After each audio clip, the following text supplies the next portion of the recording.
వాక్యంలోకి వెళ్ళే ముందు ఒక చిన్న ప్రశ్న. ఎంతమందిని యేసుని ప్రేమిస్తున్నారండి? ఏమండి, ఎంతమందిని నేను దేవుణ్ణి ప్రేమిస్తున్నా అనేవాళ్ళు ఎంతమంది ఉన్నారు? అందరూ ఇది చూడాలి. నాకు అటువైపు వాళ్ళు కనపట్ల, అంటే అటువైపు దేవుణ్ణి ప్రేమించట్లేదు అని అర్థమే. కొంచెం జరగండి, ఖాళీ ఉంటే జరగండి.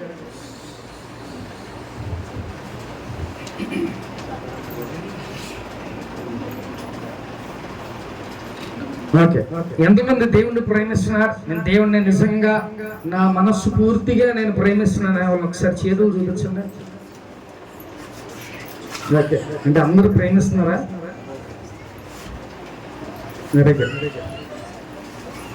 రోజు పరిశుద్ధాత్మ దేవుడు మనం అడుగుతున్నాడు,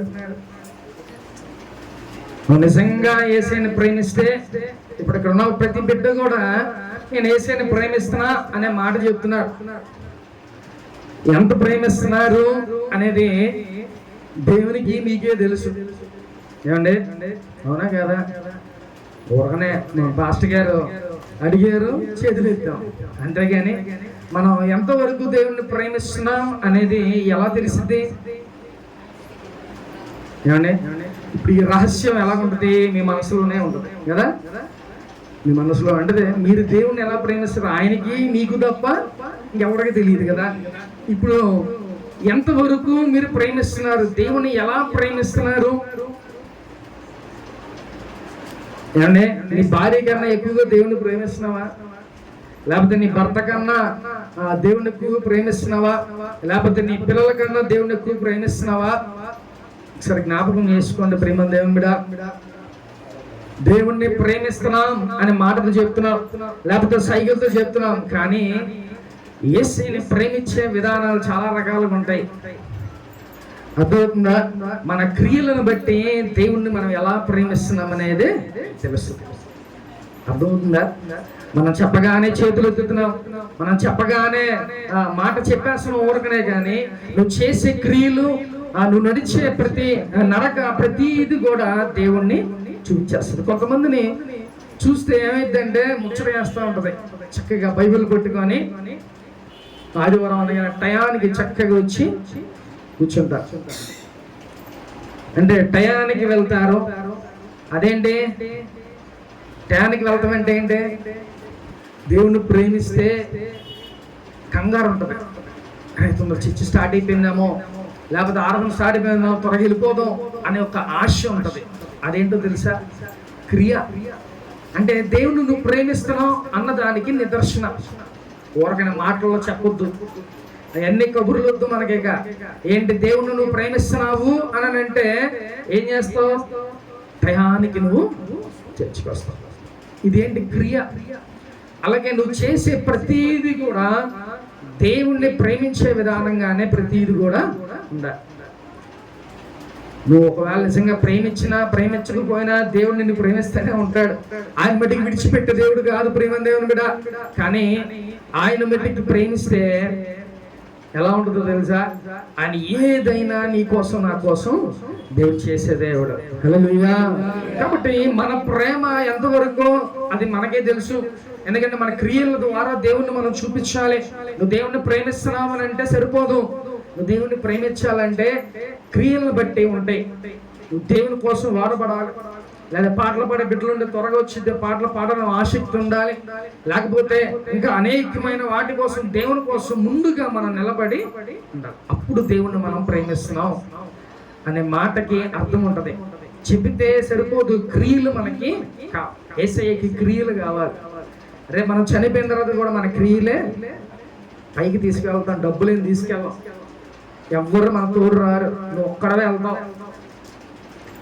కాబట్టి నీ క్రియలు నువ్వు ఏం చేసావో దేవుని కోసం, లేకపోతే ఇక్కడ నీ మంచితనం, లేకపోతే ప్రతి నీ క్రియలన్నీ కూడా అక్కడికి నువ్వు తీసుకెళ్తావు. అంతేకాని నీ డబ్బులు, బంగారం ఏమీ కూడా నువ్వు పైకి తీసుకెళ్ళ. నీ క్రియలు దాన్ని బట్టే ప్రేమను మనం దేవుని మీద ఎంత చూపిస్తున్నావు, ఎంత ఆసక్తి ఉంది దేవుని మీద అనేది తెలుసుకో. అంటే తృష్ణగాని ఉంటారు, బాగా ఆశ, దేవుని కోసం ఏదైనా చెయ్యాలి అనేలాగా ఉంటారు చాలా మంది. చాలా మంది ఏం చేస్తారు తెలుసా, సండే అయితే ఎగ్జామ్స్ మానేస్తారు. ఈ మనకి కొత్తగా ఉండొచ్చామో కానీ ఈ మాటలో నిజం. దేవుడు ఆయన కోసం ఎంత త్యాగం చేస్తున్నారు. చాలా మంది ప్రేమించేవాళ్ళు ఎగ్జామ్స్ వచ్చిన ఆదివారం మానేస్తారు. అంటే దేవుడు అంటే అంత పిచ్చ. దేవుడు మనకి అనేకమైన కార్యాలు, అద్భుతాలు మన జీవితంలో చేస్తున్నాడు. మరి దేవుని కోసం మనం ఏం చేస్తున్నాం ప్రేమ దేవుని బిడ్డ ఒకసారి ఆలోచించాం. ఇవన్నీ మన క్రియలను బట్టి దేవుడు మనం ప్రేమిస్తున్నాం అనడానికి సూచన. కాబట్టి నువ్వు ఎంతవరకు దేవుని ప్రేమిస్తున్నావు ఒకసారి ఆలోచించుకో ప్రేమ దేవుని బిడ్డ. చూద్దాం ఒకసారి అందరు బైబిల్ తీసినట్లయితే యోహాను సువార్త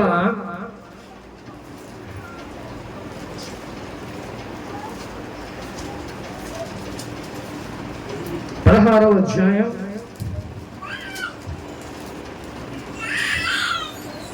20వ వచనం ఒకసారి చదువుకున్నాం. మీరు ఏడ్చి ప్రాలాపింతురు గాని లోకము సంతోషించును, మీరు దుఃఖింతురు గాని. చాలు, హల్లెలూయా. ఇక్కడ మీరు ఎంత ఏడ్చినా కూడా, మీరు ఎంతగా ప్రాలాపించినా కూడా లోకం ఏం చేసిద్దంట, సంతోషించిద్దంట. అంటే మీరు ఎంత ఏడ్చి కన్నీరు కాచినా నీ శత్రువులు లేకపోతే నీ బంధువులు లేకపోతే నీ ఇరుగు పొరుగు వారు ఏమనుకుంటారు తెలుసా, అబ్బా వాడి పని అయిపోయిందిలే, ఇంకా వాడి పని అయిపోయింది, ఆ రోడ్డు మీద పడిపోయాడు, ఇలాంటి మాటలు అనుకుంటా ఉంటారు. కానీ ప్రియమైన దేవుని బిడ్డ, నా దేవుడు అలాంటోడుగా. నువ్వు ఏడిస్తే నీ ఏడుపుని నాట్యంగా మార్చే దేవుడు. నువ్వు ఏడిస్తే నీ దుఃఖాన్ని ప్రతి దాన్ని కన్నీటిని తుడిచే దేవుడు ప్రేమ దేవుని బిడ్డ. కానీ ఈ లోకం ఎలాంటిదంట, చాలా చెడ్డదే లోకం. నువ్వు ఏడిస్తే ఇంకా నేను ఏడిపించేలా చూస్తుంది, కానీ ఈ లోకం నిన్ను ఓదార్చేలాగా ఉండదు ప్రేమ దేవుని బిడ్డ. కాబట్టి ఇక్కడ దేవుడు ఏం చెప్తున్నాడంటే, మీరు ఏడ్చి ప్రాలాపింతురు కానీ లోకము సంతోషించు. అదేంటంటే మనం ఏడిస్తే లోకం అంతా సంతోషించడం అంటే, నీ గురించి అనేక మంది అనుకుంటా ఉంటారు, వీడు ఎప్పుడు నాశనం అయిపోవాలా, వీడెప్పుడు ఏడవాలి, లేకపోతే వీడెప్పుడు పతనం అయిపోవాలి, వీడెప్పుడు రోడ్డు మీద పడిపోవాలి అని చెప్పి ఎదురు చూసేవాళ్ళు చాలా మంది ఉంటారంట ఈ లోకంలో. అందుకనే నువ్వు ఏడిస్తే ఎలా ఉంటారంట, లోకం అంతా సంతోషంగా ఉంటారంట. కాబట్టి ప్రేమ దేవుని మీద మనం ఎప్పుడైతే దుఃఖంలో ఉంటామో, ఎప్పుడైతే మన సమస్యల్లో ఉంటామో, ఎప్పుడైతే అనారోగ్యంతో ఉంటామో, ఆ టైంలో దేవుడు ఒక్కడే మనకి ఆధారుగా ఉంటాడు. ఎప్పుడు మనం ఓదార్చుతూ ఉంటాడు. అంతేగాని మన బంధువులు స్నేహితులు ఎవ్వరు కూడా మనం ఓదార్చే వాళ్ళు ఎవరు ఉండరు, కొంతవరకే. కానీ దేవుడు మటుకి నీ దుఃఖాల్లో తోడుగా ఉంటాడు, నీ సమస్యల్లో నీకు తోడుగా ఉంటాడు ప్రేమ దేవుని మీద. కాబట్టి ఈ లోకం ఎలాగుందంట, నువ్వు ఏడిస్తే వాళ్ళు చక్కగా సంతోషపడుతున్నారంట. అంటే ఈ లోకం అట్టి విధంగా ఉంటుంది, కానీ నా యేసయ్య మట్టికి అట్టి విధంగా లేదు. ఆయన మీ మీద ప్రేమ చూపిస్తున్నాడు, ఆయన మీ మీద ఇప్పుడు దయ చూపిస్తున్నాడు. ఆయన ప్రేమించే దేవుడు కాబట్టి ఆయన ఎలాగుంటున్నాడంట, చక్కగా మనల్ని ప్రేమిస్తున్నాడు. కాబట్టి ఎప్పుడు చక్కగా మనం సంతోషంగా ఉండాలని, మన దుఃఖాన్ని ఇప్పుడు నాట్యంగా దేవుడు మార్చే దేవుడు. కాబట్టి ఆయన మనల్ని ఎంతగానో దేవుడు ప్రేమిస్తున్నాడు ప్రేమ దేవుని బిడ్డ. హల్లెలూయా. కాబట్టి ప్రేమ దేవుని బిడ్డ, నీ బంధువులను ఏడిపించినా, లేకపోతే నీ స్నేహితులను నేను ఏడిపించినా నువ్వు బాధపడుతున్నావు, కానీ నా దేవుడు మట్టికి నేను ఎప్పుడూ అంటి పెట్టుకునే ఉంటున్నాడు. నిన్ను ఆయన ఎంతగానో ప్రేమిస్తున్నాడు ప్రేమ దేవుని బిడ్డ. కాబట్టి ఆయన ప్రేమని మనం గుర్తిరిగి నువ్వు కూడా ఏం చేయాలంట, రిటర్న్ మళ్ళీ ప్రేమించాలి. ఆయన ప్రేమకి కొలత లేదంట. లోకంలో కొలిసే కొలబద్దల కన్నా అది ఇంకా సరిపోదు ఆయన ప్రేమను మనం కొలవడానికి. అంత గొప్ప దేవుడు ఆయన మనం ప్రేమించే దేవుడు. కాబట్టి ప్రేమ దేవుని బిడ్డ, ఈ లోకం ప్రేమించినా ప్రేమించకపోయినా, ఈ లోకంలో బంధువులు స్నేహితులు ఎవరు ప్రేమించినా ప్రేమించకపోయినా, నా దేవుడు మట్టికి నిన్ను ప్రేమిస్తూనే ఉంటాడు. నీకు ఏ సమస్య ఉన్నా కూడా, ఎలాంటి ఇబ్బందులు ఉన్నా కూడా దేవుడు నిన్ను ముందుకు నడిపిస్తాడు తన ప్రేమతో. ఆయన ప్రేమతో నిన్ను అనేకమైన ఆపదల నుంచి దేవుడు నిన్ను తప్పిస్తా ఉంటాడు. హల్లెలూయా. కాబట్టి దేవుడు ఈ లోకం ఎంత సంతోషించినా కూడా, కానీ నా దేవుడు నీ వైపు ఎప్పుడు ప్రేమను చూపిస్తూనే ఉంటాడు. నువ్వు ఏడిస్తే ఈ లోకం నవ్విద్దంట, నువ్వు ఇబ్బందులు ఉంటే ఈ లోకం నవ్విద్దంట. కానీ నా దేవుడు మట్టికి ఏం చూస్తాడు? నువ్వు పడే ఇబ్బంది, నువ్వు పడే శ్రమలు, ఇవన్నీ చూసి దేవుడు ఆయన ప్రేమ కలిగినాడు కాబట్టి నీ ప్రతి సమస్య నుంచి దేవుడు నిన్ను విడిపిస్తాడు.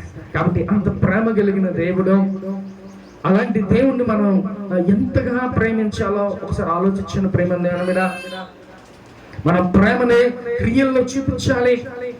దేవుడు కూడా ఊరగానే నేను ప్రేమిస్తున్నాలే అంటే సరిపోద్దా? దేవుడు ఆయన నువ్వు ప్రేమించాలంటే ఏం చేయాలంట? నీకు వస్తే అనారోగ్యాన్ని ముట్టి స్వస్థపరచాలి, లేకపోతే నీ ఇబ్బందుల నుంచి తొలగించాలి, లేకపోతే నీ అప్పుల నుంచి విడిపించాలి. ఇవన్నీ చేస్తే అప్పుడు ఏమైందంట?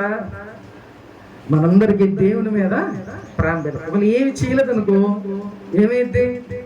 దేవుణ్ణి మనం చాలా దేవుడు నాకు ఏమి చేయట్లేదుగా అని అనుకుంటా ఉంటాం. కానీ చిన్నప్పటి నుంచి ఇప్పుడు వరకు స్టిల్ ఈ రోజు వరకు కూడా దేవుడు ఏదో ఒక అద్భుతం దేవుడు మన జీవితంలో చేస్తానే ఉంటున్నాడు కదా. మరి అంత గొప్ప దేవుడు మనల్ని చిన్నప్పటి నుంచి తల్లి గర్భం నుంచి మనకి బయటకు వచ్చిన కాడ నుంచి ఇప్పుడు వరకు ఎన్నో అద్భుతాలు ఆశ్చర్యకారులు దేవుడు చేస్తున్నాడు. అంటే అది ఆయన ప్రేమ ఉండబట్టే ఆయన మన వైపు మన కనుదృష్టి మన వైపు ఉంచి మన కాపాడుకుంటూ వస్తున్నాడు ప్రేమ దేవుని బిడ్డ. కాబట్టి ఈ లోకమంతా నవ్వినా మన దేవుడి మట్టికి మనల్ని ఎప్పుడు మన కన్నీటిని తుడిచే దేవుడు. హల్లెలూయా. చూద్దాం ఒకసారి ఎఫెసీయులకు రాసిన పత్రిక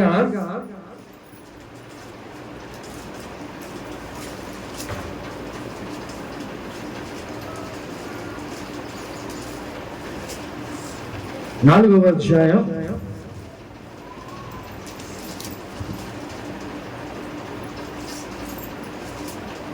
15వ వచనం చదువుకుందాం.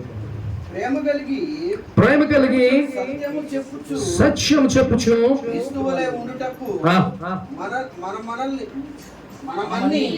మనమన్ని విషయంలో చాలు. హల్లెలూయా. ఇక్కడ ఏం కలిగి ఉండాలంట? ఏమంటే ప్రేమ కలిగి ఉండాలి.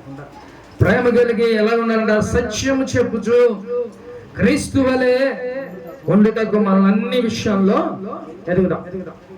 కాబట్టి ఇప్పుడు ప్రేమ కలిగి ఉండాలి. అర్థమవుతుందా? మనం ప్రేమ కలిగి ఉంటే ఎలా ఉండాలంట? సత్యాన్నే మనం చెప్తాం. అబద్ధాలు ఆడే వాళ్ళం కాదు మనం. ఏమండి? అబద్ధాలు ఆడే వాళ్ళం కాదు మనం. ఇప్పుడు ఎలా ఉండాలంట? సత్యం పలికేవారు లాగా ఉండాలి. ఒకవేళ నిజంగా నువ్వు ప్రేమ కలిగిన వాడు అయితే, క్రీస్తు ప్రేమ నీలో ఉంటే నువ్వేం చేయాలంట? సత్యాన్నే నువ్వు మాట్లాడాలి. కొంతమంది ఊరకనే అబద్ధాలు ఆడేస్తూ ఉంటారు చిన్న చిన్న నాటికే. మన మీద ప్రేమ అంటే, ఒకవేళ నువ్వు దేవుని ప్రేమ కలిగి ఉంటే నువ్వేం చేయాలంట? సత్యాన్నే నువ్వు మాట్లాడు. చిన్న చిన్న దానికి కూడా మనం అబద్ధాలు ఆడకూడదు. కానీ చాలా మంది ఇట్లా చిన్న చిన్న వాటికి అబద్ధాలు ఆడేస్తూ ఉంటారు. మన ప్రతి మాట కూడా అక్కడ గ్రంథంలో లిఖించబడి ఉంటది. నువ్వు ప్రతి మాట, నువ్వు మాట్లాడే ప్రతి మాట కూడా అక్కడ లిఖించబడి ఉంటది. కాబట్టి నువ్వు చిన్నదానికి కూడా నువ్వు అబద్ధాలు ఆడడం మానే. క్రీస్తు ప్రేమ కలిగి చక్కగా మనం సత్యాన్నే మనం మాట్లాడాం. మన దేవుడు ఎలాంటివాడంట? మాట ఇస్తే తప్పే దేవుడు కాదు. అలాంటి దేవుడు మనం కలిగి ఉన్నాం. ఆయన మాట ఇస్తే తప్పే దేవుడు కాదు. ఆయన చెప్పాడు అని అంటే చేయటమే. వాళ్ళ మనుషులు చెప్పి తప్పిపోతారేమో కానీ నా దేవుడు మాట ఇస్తే మాట తప్పే దేవుడు కాదు. అలాంటి దేవుణ్ణి మనం కలిగి ఉంటాం ప్రేమ దేవుని బిడ్డ. కాబట్టి ఇప్పుడు నీలో దేవుని ప్రేమ, క్రీస్తు ప్రేమ ఒకవేళ నీలో ఉంటే నువ్వేం చేస్తావంట? సత్యాన్నే నువ్వు పలుకుతావు. హల్లెలూయా. కాబట్టి ఈ రోజు ఒకవేళ మనం ఆ స్థితిలో ఉన్నామా లేదో ఒకసారి ఆలోచించుకుని ప్రేమ దేవుని బిడ్డ. క్రైస్తవులై ఉండి మనం తేపకి పద్దాకలు మనం అబద్ధాలు ఆడే మనుషులుగా, ఆ అబద్ధానికి జనుగుడు ఎవరయ్యా అంటే సాతాను. కాబట్టి అబద్ధాలు ఆడేవారు లాగా మనం ఈ లోకంలో ఉండకూడదు. దేవుని ప్రేమ కలిగి సత్యాన్నే మనం పలికేవారిలాగా ఈ లోకంలో ఉండాలి. కాబట్టి ప్రేమ దేవుని బిడ్డ, ఒకవేళ నువ్వు అలాగా దేవుని ప్రేమ కలిగే సత్యాన్నే నువ్వు పలికగలిగితే ఏమైందంట? అన్ని విషయాల్లో కూడా నువ్వు ఎదుగుతావు. అర్థమవుతుందా? అంటే వన్స్ ఒకసారి దేవుని ప్రేమ గాని నీలో ఉందా, ఏమైందంట? మంచిగా నువ్వు స్టెప్ బై స్టెప్ నువ్వు ఎదుగుతానే ఉంటావు. అది నువ్వు ఏ పరిస్థితుల్లో ఉన్నా, అంటే నువ్వు ఏ జాబ్ లో ఉన్నా, లేకపోతే ఏ స్థితిలో ఉన్నా, దేవుడు ఏం చేస్తాడంట, ఎదగటానికి ఒక ఛాన్స్. కాబట్టి దేవుని ప్రేమ నీలో ఉంటే ఏం చేస్తావు, ఇతరులకు నువ్వు మంచి చేస్తావు. దేవుని ప్రేమ నీలో ఉంటే అందరికి నువ్వు మంచి చేస్తావు. కాబట్టి నువ్వు ఏది చేస్తే అదే మళ్ళీ తిరిగి నీ దగ్గరకు వస్తుంది కదా. దేవుడు ఏం చెప్తాడు, ఏది విత్తుతావో అది కోస్తావు, ఏది విత్తుతావో అదే కోస్తావు. కాబట్టి నువ్వు ఏ మంచి చేస్తావో ఆ మంచి నీకు తిరిగి వస్తుంది. ఒకవేళ ఏ చెడ్డది నువ్వు చేసావో ఆ చెడ్డదే మళ్ళీ నీకు తిరిగి వస్తుంది. ప్రేమ దేవుని మీద. కాబట్టి ఎలా ఉండాలంట, అన్ని విషయాల్లో దేవుని ప్రేమ కలిగి ఒకవేళ నువ్వు ఉన్నావా, అన్ని విషయాల్లో కూడా నువ్వు ఎదుగుతావంట. కాబట్టి మొట్టమొదటిగా దేవుని ప్రేమ కలిగి ఉంటే ఏమైందంట, ఈ లోకం నిన్ను వెలివేసిన, లేకపోతే బంధువులు నిన్ను తోసేసిన, ఎవరు తోసేసినా దేవుడు ప్రేమ నిన్ను విడిచిపెట్టదు. రెండవదిగా ఆ దేవుడు ఆయన ప్రేమ కలిగి నువ్వు ఉంటే సత్యాన్ని నువ్వు పలుకుతావు. ఒకవేళ దేవుని ప్రేమ నీలోనే ఉందనుకో, నువ్వు ఎలాగుంటావంట, ఎదుగుతావు. స్టెప్ బై స్టెప్ నువ్వు ఎదుగుతావు. అంటే దేవుని ప్రేమ అంత వాల్యూ గల, ఈ లోక ప్రేమల కన్నా చాలా ప్యూర్ది, అది చాలా పవిత్రమైనది. కాబట్టి దేవుని ప్రేమ ఒకవేళ నీలో ఉందనుకో, ఆ ప్రేమను బట్టి నువ్వేం చేస్తావంట, నువ్వు ఎదుగుతావు. నువ్వు ఎదిగి నీ పక్కన చుట్టుపక్కల అందరూ కూడా ఎదుగుతారు. కాబట్టి దేవుని ప్రేమ నీలో ఉందా లేదో ఒకసారి జ్ఞాపకం చేసుకో. ప్రేమ దేవుని బిడ్డ, దేవుని ప్రేమ నీలో ఉంటే నువ్వు సత్యాన్ని మాట్లాడతావు. ఒకవేళ దేవుని ప్రేమ నీలో ఉందా, నువ్వు ఎదుగుతావు, అంచెలంచెలుగా నువ్వు ఎదుగుతావు, ఆశీర్వదించబడతావు. అబ్రహాముకి దేవుడు ఏం చేశాడంట, ఏమంటనే నువ్వు ఇల్లు మొత్తం వదిలేసి నువ్వు వచ్చేసేయని చెప్పాడు. ఏమంటే దేవుడు అంటే ఇష్టం కాబట్టి ఏం చేశాడు, తన సొంత గృహాన్ని వదిలేశాడు, తన సొంత తల్లిదండ్రులను వదిలేశాడు, అందరు వదిలేసి భార్య పిల్లలతో ఎట్లా వచ్చాడంట, బయటికి వచ్చేసాడు. బయటికి వచ్చేసిన తర్వాత కొన్ని వందల సంవత్సరాలు వాళ్ళ ప్రయాణం, 100 కిలోమీటర్లు వాళ్ళు ప్రయాణం చేస్తూనే ఉన్నారు. దేవుడు పలానా చోటకి వెళ్ళమంటే అక్కడికి వెళ్ళాడు. అంటే దేవుడు ప్రేమ ఉండబట్టేగా ఆ రోజుల్లో ఇంకా దేవుడు చేసే కార్యాలు ఆయన చూడలా, లేకపోతే దేవుడు చేసే అద్భుతాలు ఆయన చూడలా, అసలు వినలా. ఫస్ట్ దేవుడు ఆయన అబ్రహాంతో మాట్లాడడం. కాబట్టి ఆయన ప్రేమ ఉన్నాడు, కాబట్టి దేవుడు నమ్మాడు, చక్కగా దేవుని ప్రేమను ఆయన రుచి చూశాడు. కాబట్టి ఆయన ఏం చేశాడు, అన్నిటిని వదిలిపెట్టేసి దేవుని దగ్గరికి వచ్చేసాడు. కాబట్టి దేవుడు ఆయనకి పిల్లల్ని ఇచ్చాడు. ఆ దేవుడు ఆయన్ని అంచెలంచెలుగా ఆయన్ని ఎదగడానికి ఛాన్స్ ఇచ్చాడు దేవుడు. కాబట్టి దేవుని ప్రేమ ఆయనలో ఉంది. కాబట్టి దేవుడు ఏది చెప్పాడో అది ఏం చేశాడు. ఆఖరికి దేవుడు అంటే ఇష్టం కాబట్టి తన పిల్లలను కూడా బలివటానికి ఆయన సిద్ధపడిపోయాడు. అంతగా దేవుణ్ణి ఆయన అబ్రహాము ప్రేమిస్తున్నాడు. మరి దేవుడు నిన్ను ఏమడిగితే నువ్వు ఏమివ్వగలవు? ఏమండి, దేవుడు ఒకవేళ నీవు ఇవ్వగలుంది ఏదని అడిగాడు అనుకో, ఇస్తావా? కానీ అబ్రహాం ఎంత గొప్పోడండి, తన సొంత బిడ్డని, ఒక్కగానొక్క బిడ్డని ఏం చేశాడంట, తీసుకెళ్ళి బలివటానికి తీసుకెళ్ళిపోయాడు. అంటే దేవుడు ఆయన ఒకవేళ ఇది కాకపోతే, ఒకవేళ నిజంగా బలిచ్చేస్తే మళ్ళీ ఇంకొక పిల్లల్ని ఇస్తాడు అని విశ్వాసం ఉంది, ఆయన మీద ప్రేమ ఉంది. ఎందుకంటే ప్రేమించే వాళ్ళని ఎప్పుడు ఏమి చేయలేదు. ఈ లోకంలో మనం కూడా ఎవరినైనా బాగా ప్రేమించేదైతే మనం ఏం చేస్తాం, వాడిని జాగ్రత్తగా చూస్తుంటాం, వాడు ఏది అడిగినా ఇస్తూ ఉంటాం.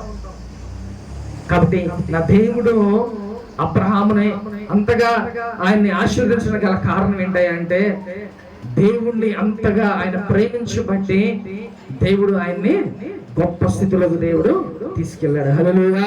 కాబట్టి నువ్వు కూడా అటు విధంగా ప్రేమించగలిగితే, దేవుని ప్రేమ నీలో ఉంటే నువ్వు ఆశీర్వదించబడ్డానికి తోడవుతుంది ఆ ప్రేమ. కాబట్టి యేసయ్య ప్రేమను మనం ఏం చేయాలి, టేస్ట్ చేయాలి. ఎలాగైతే అనేకమైన రుచులు కొత్త కొత్తవి మనం టేస్ట్ చేస్తూ ఉంటామో, యేసయ్యను కూడా ఒక్కసారి మనం రుచి చూస్తే దాన్ని మళ్ళీ మనం విడిచిపెట్టాం. యేసయ్యని ఇప్పుడు టేస్ట్ చేస్తామా?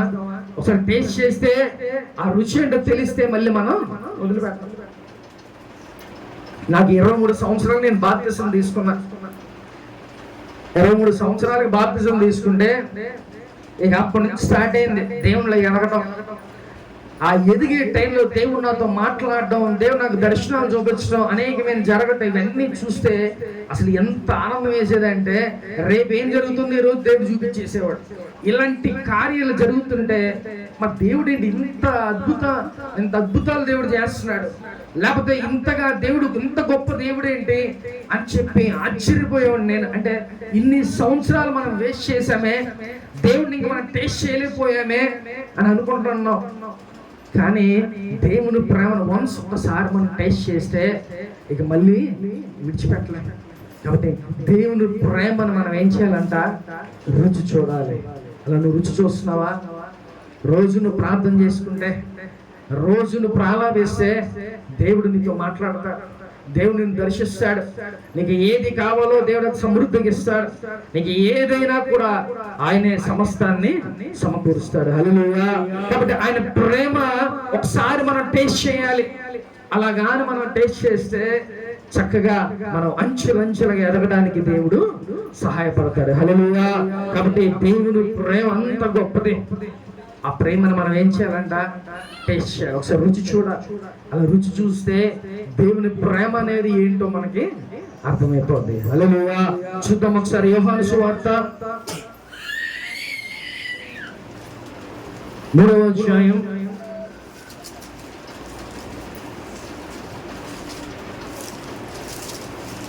3వ అధ్యాయం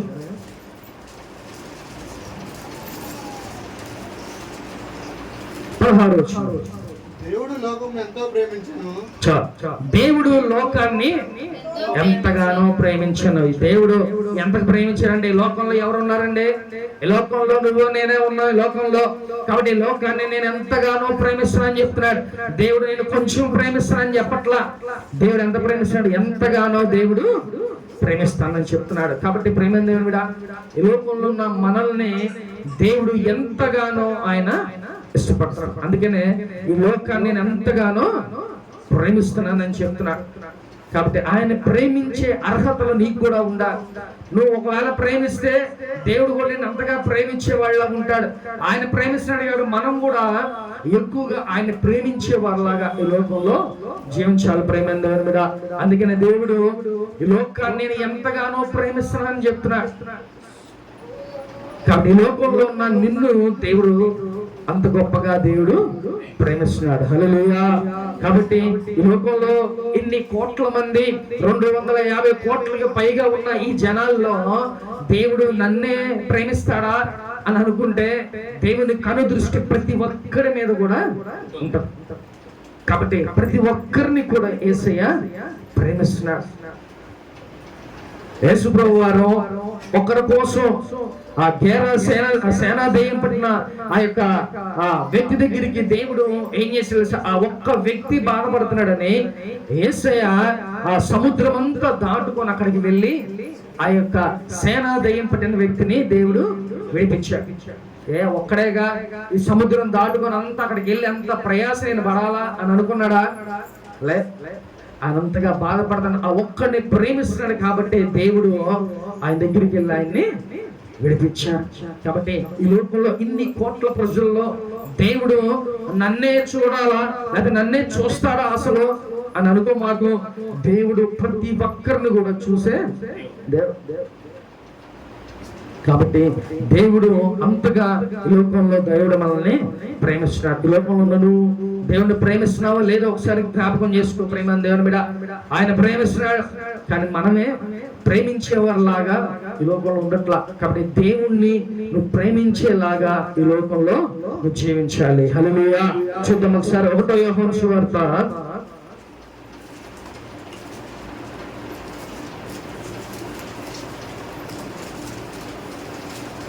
4వ వచనం.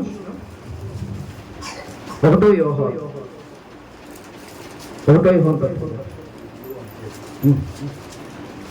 10వ వచనం చదువుకున్నాం. మనము దేవుని ప్రేమించుతామని కాదు, తానే మనల్ని ప్రేమించి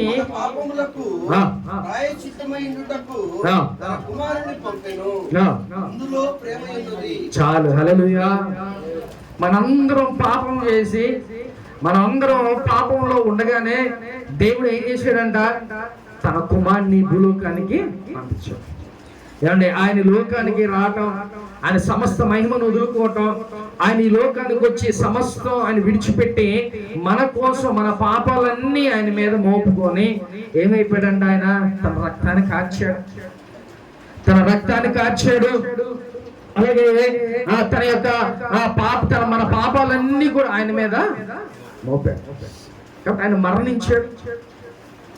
ఏమంటే ఎవరి లోకంలో ఎవరు మన కోసం మరణించేవాళ్ళు ఎవరు లేడు. నువ్వు చచ్చిపోయావని చెప్పి నీ భార్య, లేక నువ్వు భార్య చచ్చిపోయిందని నీ భర్త, ఎవరు కూడా చచ్చిపోరు మన కోసం. కానీ యేసయ్య మన కోసం నేను చచ్చిపోతా అనే ఈ లోకానికి దేవుడు వచ్చి మన పాపాల నిమిత్తం ఆయన చనిపోయాడు. ఎంత గొప్ప దేవుడు అండి! మన కోసం ఈ భూలోకానికి వచ్చాడు. ప్రేమ దేవుని బిడ్డ, మన కోసం దేవుడు ఈ లోకానికి తీసుకొచ్చాడు. తన కుమారుని తీసుకొచ్చి మన కోసం ఎంతగా ఆయన ప్రేమించకపోతే, మనల్ని ప్రేమించకపోతే దేవుడు ఈ భూలోకానికి వచ్చి ఆయన మరణిస్తాడు. ఒకసారి జ్ఞాపకం చేసుకోండి. అంత గొప్ప దేవుడు, ఆయన ప్రేమ అంత గొప్పది.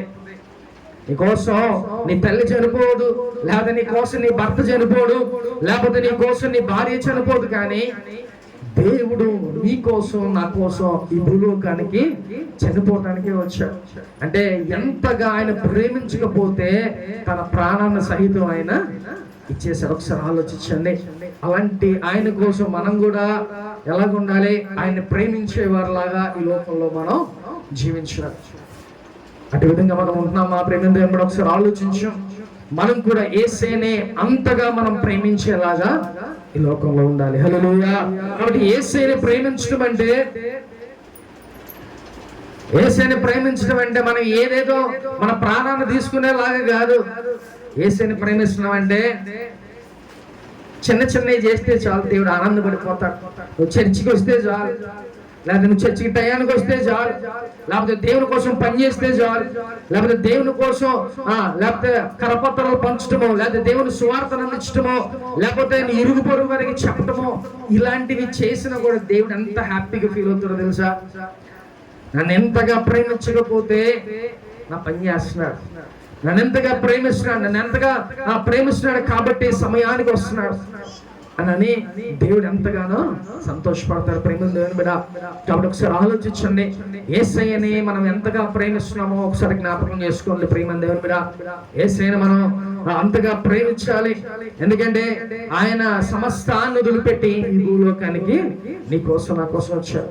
మనల్ని ప్రేమిస్తున్నాడు కాబట్టి ఆయన రక్తాన్ని మన కోసం కార్చాడు. ఆయన మనల్ని ప్రేమిస్తున్నాడు కాబట్టి సిలువలో ఆయన మరణం ఉండాడు. కేవలం నువ్వు చేసిన పాపాలే ఆయన భుజం మీద వేసుకున్నాడు. ఆయన మన కోసం రక్తాన్ని కార్చాడు. ఆయన మన కోసం ఆయన శిలువలో మరణించాడు. కాబట్టి ప్రేమ దేవుని మీద ఆయన అంతగా మనల్ని ప్రేమిస్తున్నాడు. నువ్వు కనీసం కొంతైనా యేసుని ప్రేమించే వారిలాగా ఈ లోకంలో ఉండాలి. అంతే, మన పనులు మనం చేసుకోవడం, లేదా మన ఇష్టానుసారంగా మనం జీవించడం, ఇదిగా యేసయ్యని కొంతన్నా మనం ప్రేమించేలాగా ఈ లోకంలో ఉండాలి. హల్లెలూయా.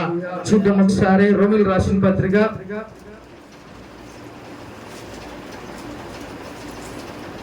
5వ అధ్యాయం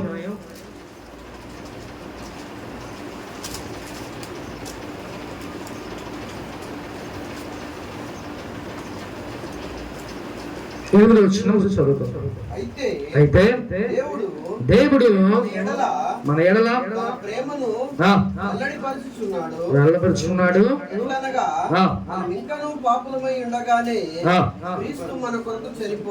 చాలు. హల్లెలూయా. మనం ఇంకా పాపులముగా ఉండగానే, మనం పాపాలు చేస్తుండగానే యేసయ్య ఏమేడంట? మన కోసం ఆయన చనిపోయాడు. ఏమంటే మన పాపాలు, మనం చేసే ప్రతి చెడు కార్యాలు, చెడు పనులు, ఇవన్నీ కూడా ఆయన మీద వేసుకొని ఆయన శిలువలో మరణించాడు. ఎంత గొప్ప దేవుడండి ఆయన! ఈ లోకంలో ప్రతిది కూడా, మనం చేసే ప్రతిది కూడా ఆయన మీద మోపుకొని, ఆయన అంగీకరించి ఆయన శిలువలో మరణించాడు. ఏమంటే మన పాపాలు ఆయన ఎందుకు చేయాలి? ఆయన ఎందుకు భరించాలి? ఒకసారి ఆలోచించండి ప్రేమ దేవుడు కూడా మనందరినీ ఈ లోకాన్ని దేవుడు ఎంతగానో ప్రేమిస్తున్నాడు కాబట్టే దేవుడు నీ కోసం నా కోసం ఆ కల్వరి శిలువలో ఆయన మరణించాడు. కాబట్టి అంత గొప్ప ఆ త్యాగానికి, అంత గొప్ప ప్రేమకి మనం కూడా ఏం చేయాలంట? రిటర్న్ గా ఆయన్ని మనం ప్రేమించాలి. కాబట్టి నీ క్రియల్లో చూపించు ప్రేమ దేవుని కూడా. నీ నోటితో చెప్పటమో లేకపోతే సైకిల్తో కాదు, నువ్వు దేవుణ్ణి ప్రేమిస్తున్నానని ఆయన క్రియలతో దేవుణ్ణి నువ్వు చూపించు, ప్రేమించాలి. నువ్వు అలా ప్రేమించగలిగితే చక్కగా దేవుడు ఎంతగానో సంతోషపడతాడు. అటు విధంగా ఒకవేళ అలా లేకపోతే ఈ రోజు నుంచి మనం ఏం చేయాలంట? క్రియల ద్వారా దేవుణ్ణి మనం ప్రేమించేవాడు. నువ్వు ప్రేమిస్తే ఏం చేస్తావు? ప్రార్థన చేసుకుంటావు ప్రతిరోజు. నువ్వు దేవుణ్ణి నిజంగా ప్రేమిస్తే ప్రతిరోజు వాక్యం చదువుకుంటావు. నువ్వు నిజంగా దేవుణ్ణి ప్రేమిస్తే ప్రతి ఆదివారం చర్చికి వెళ్తావు. నువ్వు నిజంగా దేవుణ్ణి ప్రేమిస్తే దేవుని పని ఏదైనా కూడా చేయటానికి నువ్వు సిద్ధంగా ఉంటావు. ఇవన్నీ కలిపితే దేవుని నువ్వు ప్రేమిస్తున్నావు అని అర్థం. ఒకవేళ ఇంకా ఎక్కువ ప్రేమ అయితే ఏం చేయాలి? మిమ్మల్ని కూడా సిలువేసి మేకులు కొట్టేయాలి. ఏమండే? ఏసీ ప్రేమించి ఏం చేశాడు? మన కోసం చనిపోయాడు. మరి మనం కూడా ఏం చేయాలి? మనం కూడా సిలువేసేయాలి. అంత త్యాగాలు మనం చేయలేం, కానీ ఏసీ కోసం ఇలాంటి చిన్న చిన్న విషయాలు మనం చేస్తే చాలు. ఆయన చూసి ఎంతో ముచ్చటపడిపోతాడు. అయ్యో నా బిడ్డలు నా కోసం పనిచేస్తున్నారు, లేకపోతే నా బిడ్డలు నా ప్రేమ కలిగి దేవుని ఆలయానికి వస్తున్నారు. ఇలా దేవుడు ఆయన మురిసిపోతాడు, ముచ్చటపడతాడు. కాబట్టి ప్రేమ దేవుని కూడా దేవుణ్ణి నువ్వు ఎలా ప్రేమిస్తున్నావు అనేది ఒకసారి జ్ఞాపకం చేసుకో. ఏసీ నేను ప్రేమిస్తున్నా అని అంటే కాదు. ఇప్పుడు నువ్వు నీ పిల్లలను నువ్వు ప్రేమిస్తున్నావు, ఏం చేస్తావు? నీ పిల్లలకి ఏది ఇష్టమా అన్నది నువ్వు తీసుకొచ్చి ఇస్తావు. నేను నా పిల్లల్ని ప్రేమిస్తున్నాలే నువ్వు కాముగా ఉంటే అది అయిద్దా ప్రేమ? వాళ్ళకి ఏం కావాలో అది తెస్తేనే కదా ప్రేమ. కాబట్టి నువ్వు నిజంగా దేవుణ్ణి ప్రేమిస్తే చక్కగా నువ్వు ప్రార్థన చేసుకుంటావు, బైబిల్ చదువుకుంటావు, లేకపోతే ఆదివారం అనేది మానకోకుండా దేవుని సన్నిధికి వస్తావు. ఇంకా అనేకమైన కార్యాలు దేవుని కోసం నువ్వు చేయగలవు ప్రేమ దేవుని విడ. అది ప్రేమ అంటే. యేసయ్యలాగా అంతగా మనం ప్రేమించలేకపోయినా యేసయ్య కోసం ఈ కొద్ది ప్రేమనన్న మనం దేవునికి మనం ఇచ్చేవారిలాగా ఉండాలి. కాబట్టి ఒకవేళ నువ్వు అలా ఉన్నావా ఒకసారి ఆలోచించు ప్రేమ దేవుని బిడ్డ. ఆయన్ని ప్రేమిస్తే ఏం చేస్తాడంట? ఆయన ప్రేమిస్తే దేవుడు ఆ గొప్ప స్థితిలోకి దేవుడు